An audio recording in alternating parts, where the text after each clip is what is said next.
Coming up tonight on News Watch, a former university professor appears in court charged with crimes against children. We'll have an update on the case.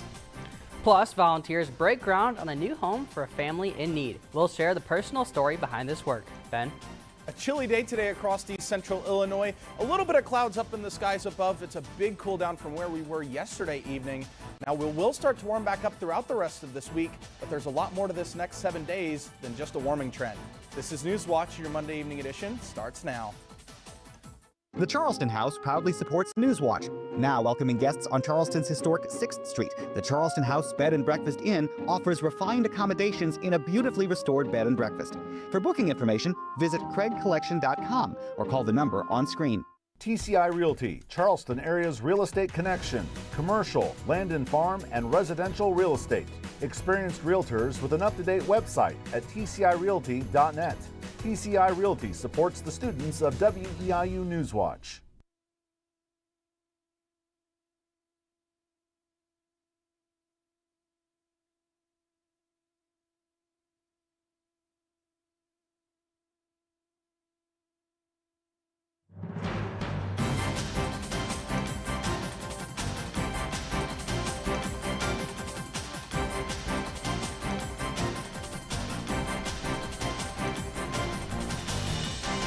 A former Eastern Illinois University professor charged with crimes against children appears in court. Good evening and thanks for joining us. I'm Andrew Spade. And I'm Olivia Bennett. Court records show last month police arrested 67-year-old Craig Chesner of Charleston for allegedly soliciting a minor. Chesner had been listed as an emeritus professor of geology. Online records show today Chesner pleaded a not guilty and requested a jury trial. A jury denied his request for release with conditions, and Chesner is being held in the Coles County Jail awaiting his next court date on April 20th. A school bus driver from Greenup has been sentenced to a total of 27 years in prison on child pornography charges. Back in May, the Illinois Attorney General's office charged 54-year-old Carl Kimball with 6 total counts related to the possession and dissemination of child pornography. Now, authorities say Kimball was arrested after investigators found evidence of child sexual abuse material in his Greenup home. Investigators say Kimball worked as a school bus driver and drove a route for the Charleston School District. Court records show last week Kimball pleaded guilty to 3 counts against him, and he's been sentenced to a total of 27 years in prison, followed by a mandatory supervised release of 3 years to life. Champaign police are investigating a shooting at Marketplace Mall that left a 16-year-old boy dead. Officers responded around 6 Saturday evening to a fight in the parking lot near the Dick's House of Sports store at the mall on North Neal. Authorities say during the fight, 16-year-old Jalen Bailey was shot at least one person after a gun was fired. Bailey was taken to Carl Hospital in Urbana, where he died around 11:45 that night. Police say no arrests have been made and the investigation continues. A Shelby County man is charged with possession of an explosive device. On Saturday, the Shelby County Sheriff's Office, along with the Shelbyville Police Department K-9 unit, conducted a search warrant at 210 West North 3rd Street in Herrick. While searching the home, officers found over 100 grams of meth, stolen property, and an explosive device. 33-year-old Quentin D. Wallace was taken into custody right after, and authorities say he was out on pretrial release for a previous arrest. The Illinois Secretary of State Police Bomb Squad has possession of what they say is a homemade bomb. Officials say Wallace is in the Shelby County Jail, and his first court appearance is Friday.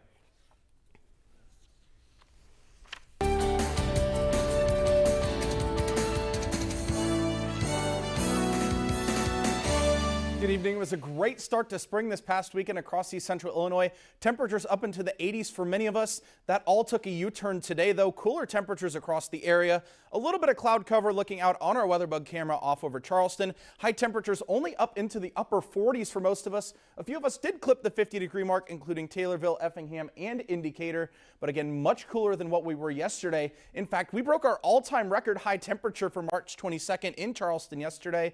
The old record was 84 degrees, so we well surpassed that. That record was originally set back in 1907, so a centuries-old record we broke yesterday. Not so much record-breaking temperatures for the rest of this week. Still staying on those daytime highs around our area, but there's much more to this forecast, and I'll have the full story coming up. Local law enforcement says bridge reconstruction on Interstate 70 east of Marshall will likely impact other area roads. The Clark County Sheriff's Office says lane closures and reduced lane size near mile marker 148 may result in oversized loads diverting onto Illinois Route 40. They say residents should be alert and prepared to share the road, slow down and move over. I-70 is down to one lane in either direction as work on the westbound bridge is underway. The Illinois Department of Transportation expects lane use to return to normal by August. Hundreds of University of Illinois students are relocating following flooding in a campus dorm. U of I officials say around 450 students in Snyder Hall had to be evacuated because of significant flooding in the building's basement. The university says water damaged several critical building systems, including electricity, elevators, and water heaters. Volunteers helped move students and their personal belongings to new accommodations on campus throughout the weekend and today. U of I officials say students' personal items were not damaged by the flooding. They say Snyder Hall is expected to be closed for the rest of the semester.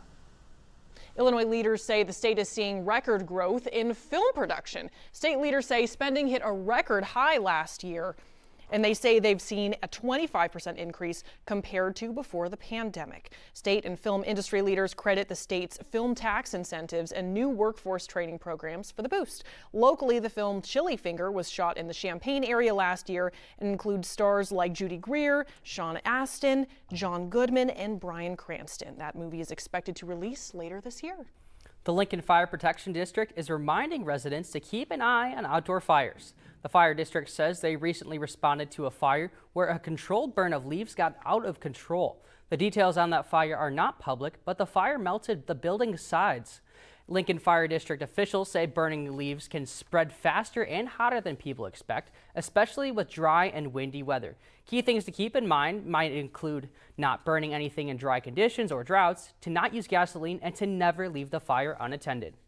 Work is underway to give one area family a new home. Sunday afternoon, Coles County Habitat for Humanity held a groundbreaking for a home in Mattoon. Volunteers and staff came together to pray and watch the home's future family dig into the ground to start the project. Organizers say this is the group's 49th home. Executive Director Melissa McDaniel says Habitat and its work have a personal meaning to her. So when I was little, I was 6 years old when my father told me about his experience in being homeless. And he was homeless 3 times throughout my childhood. And so I know what it means for a family to have a home, a safe place to raise their children. Building is expected to start April 23rd and be completed later this year. To learn more about Habitat or volunteer, you can call them or go to their website at colescountyhabitat.net. Both Mattoon and Charleston have set dates for their annual citywide cleanups. Citywide cleanup in Mattoon will take place Saturday, April 11th from 8 to 11 in the morning. Dumpsters will be available at the yard waste facility at Shelby Avenue and Logan Street. City residents may drop off general waste, yard waste, scrap metal, appliances, and electronics. Meanwhile, Charleston residents can drop off their yard waste on Saturday, May 16th from 7 a.m. to noon at 1200 West Madison. Only non-hazardous solid waste will be accepted, and there will not be any electronics recycling. For specifics, residents are asked to contact their municipality.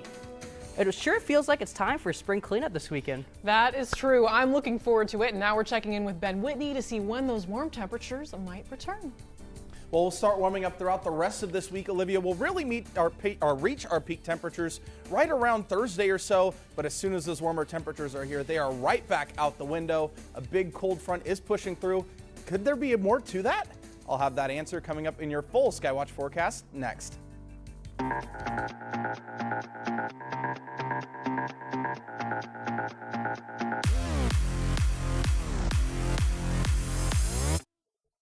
As folks near Houston, Texas saw, and these dogs felt, a meteor disintegrate overhead, one woman believes she had a much closer encounter with the outer space object.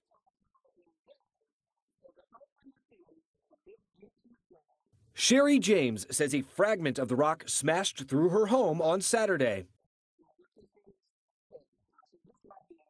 James had the fire department come take a look. In a post, NASA confirmed a 1-ton meteor caused the atmospheric agitation, releasing the energy equivalent of 26 tons of TNT into the sky, noting local reports of fragments hitting a house and showing a map where pieces of the meteor may have possibly crashed down, a sight and sound experienced by many across the region.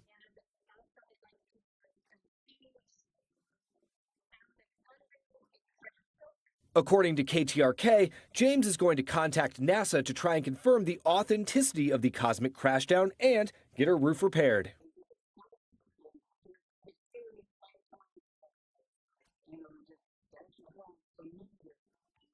While we're on surprising finds, researchers recently uncovered quite a few new creatures lurking in Cambodia. A nearly 2-year survey of limestone caves uncovered this turquoise pit viper, a flying snake, yes, flying snake, and newly discovered species of geckos, microsnails, and millipedes. Conservation charity Fauna and Flora oversaw the effort to track down and document all these newly discovered animals.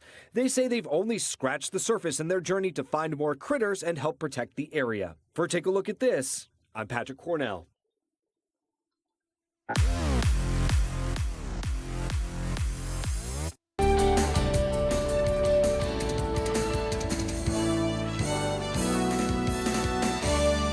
Good evening. A little bit of a chilly start to our work week. That's because of this cold front system that passed through late last night. Now that's already well into the deep south and off into the Atlantic, but it brought with it a few severe or stronger storms, but high pressure overhead meant that skies stayed cleared throughout the daytime today. But again, a few storm reports across a lot of our area and across a lot of the Midwest. Most of the strongest storms were further east of us, including areas around Indiana, Ohio, and Pennsylvania. For our area, though, only a few hail reports, not so much severe weather. Most of it was constrained to the southeast of our area. A few of our southeastern counties were under some severe thunderstorm warnings last night, but no tornado reports with this system moving through. High temperatures today only up into the 50 or up to 50 degrees for some of us. 50 degrees in Effingham and Decatur. Our coldest spots only down to 48, so pretty uniform across the area, but a big drop in temperatures from yesterday. Current conditions right now are still sitting at our daytime highs, but already starting to drop down to the mid-40s near Danville and Paris under those sunny skies. Now overnight tonight, we'll see a few more clouds in the skies up above, back near freezing or just below freezing for our low. 31 degrees tonight, mostly cloudy skies. Will start to clear up a little bit more towards sunrise tomorrow. Winds out of the southeast at 15 miles an hour at their strongest. Those will start to shift from the south and help bring in some warmer temperatures during our day tomorrow. As you can see, back up into the mid to upper 50s here in Charleston. 57 degrees for our high tomorrow. We'll see clouds starting to build back in, but notice that clearer sky as we get our morning started. Temperatures around 56 degrees near that 3 p.m. hour. We should expect temperatures to continue to warm as we move throughout the rest of this work week. Futurecast right now, you can see those clouds starting to make their way in across the area, especially overnight tonight. But as we said, those clouds will more or less be out of the picture by sunrise. But once those clear skies are back in frame, they move right back out again. Have a few more clouds moving in from the northwest. Not bringing any sort of rain or anything like that. Just blocking out the sun and leaving us with a mostly cloudy sky as we enter into our Wednesday. Now, warming up for the next couple of days. Could even be back near 80 degrees by Thursday. But that aforementioned cold front is going to be coming through Thursday night and into Friday. That's going to be causing temperatures to drop quite like what they did last night, from the 80s back down to the 40s for a lot of us. And it's not just bringing that colder air, it's bringing its next chance of severe weather across our area. Now, we're still working on the timing of when we could expect this system. Right now, models suggest it could be a little bit closer to Friday morning, but this all could change. We'll continue to update you as we get closer to Thursday night and into Friday morning when we could expect these severe storms across our area. Looking past this week, though, that colder air won't be hanging around for too long, as we'll expect above average temperatures to be back in the forecast as we get towards the middle portion of next work week. So for our next 7 days ahead, still back in around 57 degrees for our high tomorrow, hanging around 70 degrees for Wednesday, back near 80 degrees for Thursday. It will be windy, especially overnight into Friday as that cold front passes through. We do have those chances for storms overnight into Friday. And then much like what we saw this morning, Temperatures back down to the mid-40s, but then starting to warm up again, back into the 50s to start our weekend on Saturday. 52 degrees for our high, been back near 70 degrees for next Monday. So it's quite a roller coaster this past couple of weeks. Warm and cold, but we will be keeping track of those storms as we get closer. Yeah, it's funny you mentioned that because, like, Charleston doesn't have an amusement park, but, like, we might as well with these temperatures. Jeez, it's true. It felt like it dropped like 40 degrees out of nowhere yesterday. Well, anyway, thank you, Ben. And still to come, we'll have an update on the war in Iran and word of new discussions with the United States. Plus, we'll have new details on a deadly crash at a New York airport. Thanks for watching. This is Newswatch on WEIU.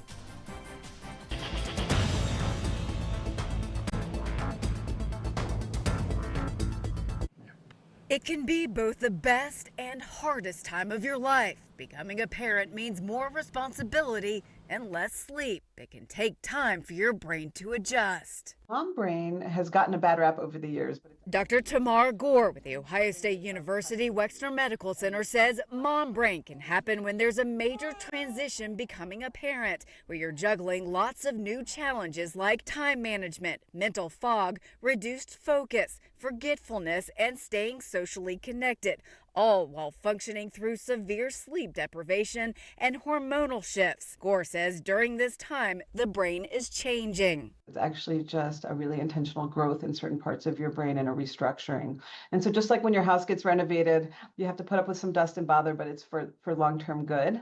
Getting through mom brain struggles in the short term starts with recognizing what's happening, reframing your mindset, knowing that when you forget something or can't focus, there's a reason why, and it's okay. Next, take care of you. You can't pour from an empty cup. And so it's really important that you're keeping your batteries filled as best you can. Gore says that means prioritizing sleep when it's possible, eating healthy, exercising, showering and getting dressed every day, and going outside for fresh air and sunlight. It's really just one part of what makes women Wonder Women and really makes them take on a lot of new tasks in their lives. For Health Minute, I'm Mandy Gaither.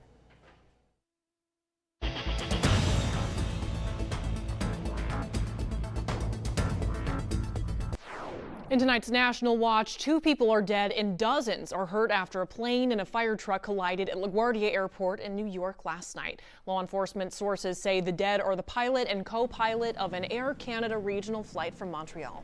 The executive director of the Port Authority says initial reports show more than 40 people were taken to the hospital and all but 9 were released soon after. She says the vehicle was one of the airport's aircraft rescued and the firefighter trucks.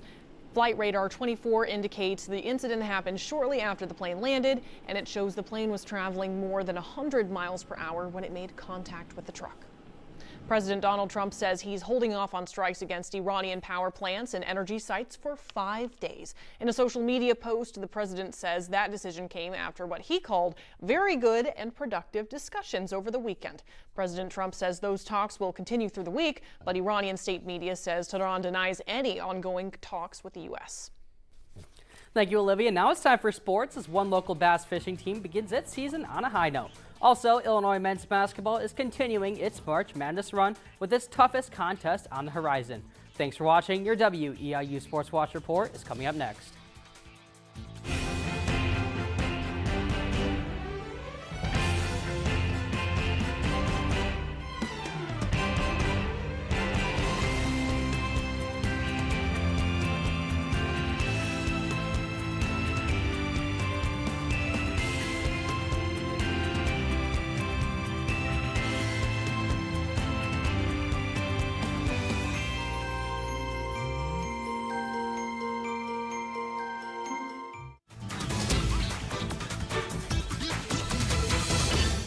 After a convincing win over Penn in the opening round of the NCAA tournament, U of I men's basketball has their work cut out for them against a hungry VCU team, fresh off an upset over North Carolina, who gets a ticket to the Sweet 16. Tipping off in the first with a big scramble for the ball, VCU comes out with it, and it's a fast break. There's nothing the Illini can do as Tyrell Ward takes flight with a monstrous dunk. Illinois doesn't let it affect them as Andrei Stojakovic takes on the Rams by himself. He slips through the defenders for the bucket and the and one. Shifting gears to the second, Illinois refuses to let up even for a second. David Mirkovic lets the rock fly, and it's green as the Illini extends their lead to 13. The Orange and Blue dominate the rest of the game, coming out on top 76-55. Andrei Stojakovic won't let a big win keep his teammates from wanting more from this tournament. You know, all we can do is help this team go as far as we can, and we came here for a reason because we believe in this program, and we're going to continue to control what we can, and that's how much we work at it, and with what intensity we play. Stojakovic put up 21 points and 4 rebounds in the Illini's victory over VCU. They have until Thursday to figure things out as they face the number 2 seeded Houston Cougars in the Sweet 16. The last time these two squads faced off was in the second round of the 2022 March Madness tournament, where Houston came out winners by a score of 68-53. Illinois punched its ticket to the Sweet 16, but how about the other 15 teams? Let's take a peek at some other key matchups. The Sweet 16 is set with plenty of huge matchups between big programs such as Duke versus St. John's, Michigan State versus UConn, and a Big Ten rivalry matchup between Iowa and Nebraska. The Sweet 16 is set for Thursday and Friday, with the first matchup between Purdue and Texas tipping off at 6:10 on Thursday night. Back to Illini basketball, but on the women's side, as they're also making a run in the NCAA tournament. Over the weekend, Illinois opened up March Madness play with a win against Colorado, highlighted by a 21-point performance from Sierra Parchment. The number 10 seeded Fighting Illini will be back in action tonight against number 2 seeded Vanderbilt. If the Illini win, it would be the first 23-win season under head coach Shauna Green. Tip-off from Nashville is set for 6. Over spring break, Eastern Illinois baseball was on fire as they swept Arkansas Pine Bluff. Can they do the same against Lindenwood in OVC action? Well, absolutely they can. EIU's perfect conference start remains intact with a road sweep over the Lions. It's now 7 straight wins for the Panthers as they move all the way to 13-8 overall. Chris Wooster was a menace at the plate, going 3 for 5 with 2 runners batting in, and Brett Stanley extended his hitting streak to 18 games as he went 3 for 6 with a double. Eastern will get the night off before they host in-state rival Northern Illinois tomorrow at home with the first pitch at 4. Keeping it on the diamond, Eastern Illinois softball enters Saturday's game against SIUE on a roll with a 9-game winning streak and looks to continue it to double digits. Sophia Ullman had a big weekend and carried the momentum into Sunday, driving in 3 runs as the Panthers win 6-3, sweeping the Cougars for their 10th straight win. EIU will be back in action at home on Wednesday for a doubleheader against Bradley. It's been exactly 40 years since this school's last national title in basketball. This weekend, as Champaign College makes history in college hoops. Parkland College became champions following their 76-68 win over Ellsworth College in the NJCAA Division II title game. Jaden Carter was the hero for this in the second half for the Cobras, adding on 34 points to turn a deficit into a victory. Head coach John Bowler has been named the NJCAA Division II Coach of the Year after back-to-back championship game appearances, as well as a 109-29 record through 4 seasons. The late season title run caps off a 29-7 record for the Cobras. We're at the lake for our final story in sports tonight as the Effingham High School bass fishing team is gathering some early season accolades. The Flaming Hearts headed out to Newton Lake and gathered back-to-back tournament wins. And on top of that, those wins are the first in EHS bass fishing history, as the program was just founded last year. That's all for sports, Olivia. Back to you. Thanks, Andrew. Still to come, Ben Whitney returns with a final check of the Skywatch forecast. But first, we head to the pool for a high-tech competition in Milwaukee that's teaching valuable lessons. Thanks for watching. This is Newswatch on WEIU.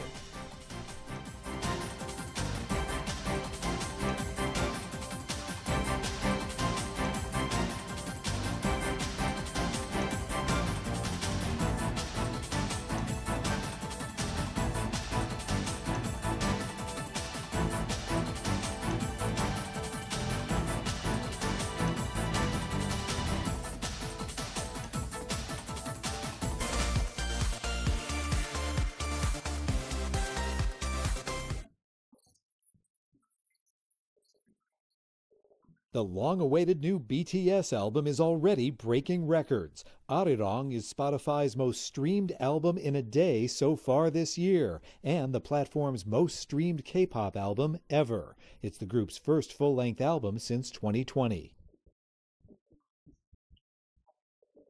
But it didn't. Project Hail Mary had a huge opening weekend, and it's getting strong reviews from critics and moviegoers alike. Star Ryan Gosling gives a lot of the credit to directors Phil Lord and Chris Miller.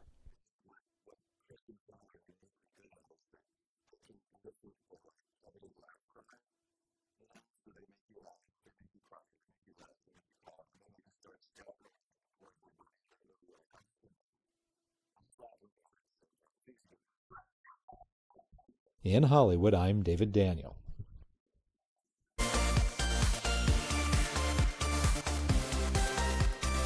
Finally tonight, some tech-savvy students are putting their skills to the test underwater. Over the weekend, students in Wisconsin competed in an underwater robotics competition in Milwaukee. Those remote vehicles had to complete a series of tasks and navigate an obstacle course at the bottom of the pool. Organizers say the event teaches students skills in math, science, problem solving, and perseverance that they can't learn in class. Now back above water, Ben Whitney is bringing us a final check of the Skywatch forecast. Ben?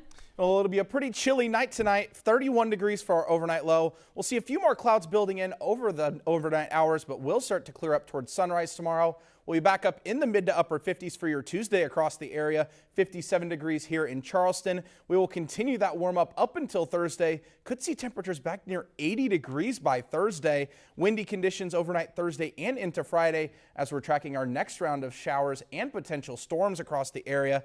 And then a reset in temperatures once again back down to the mid 40s by Friday, then warming back up to 68 degrees on Monday. So we officially started the spring season this past Friday. It's definitely starting to feel like spring out there. Yeah, we have a lot of cold, but with those little warm days, it's like a little vacation for us here. You don't even have to leave and you get a nice warm day. It's true. It's kind of nonsense, though.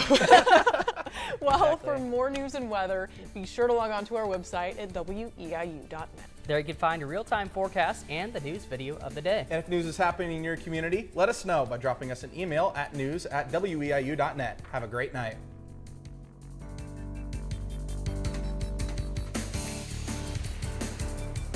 The Charleston House proudly supports Newswatch. Now welcoming guests on Charleston's historic 6th Street, the Charleston House Bed and Breakfast Inn offers refined accommodations in a beautifully restored bed and breakfast. For booking information, visit craigcollection.com or call the number on screen.